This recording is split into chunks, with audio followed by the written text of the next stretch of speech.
physical protests are breaking out across Brazil. Matt Tierman is an investigative journalist. He joins us to assess what exactly is going on here. Matt, thank you so much for joining us tonight.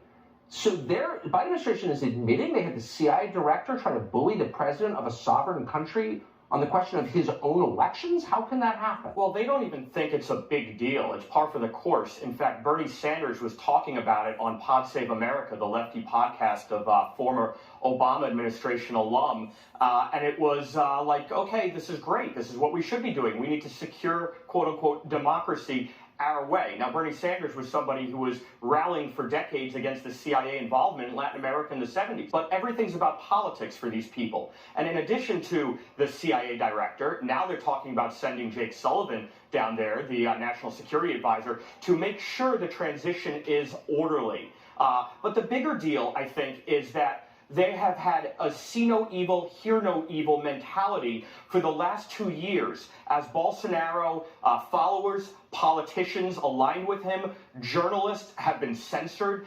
imprisoned. I wrote a piece for CDM Press.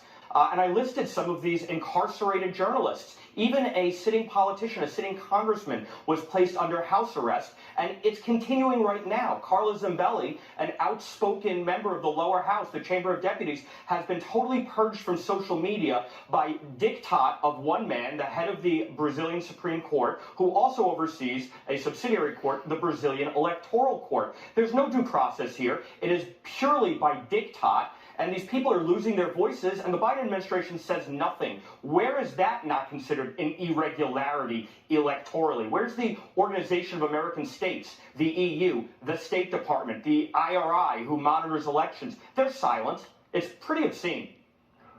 If you don't have free speech, you don't have democracy. Free speech is a prerequisite for democracy. So when you shut down free speech, it's not a democracy by definition.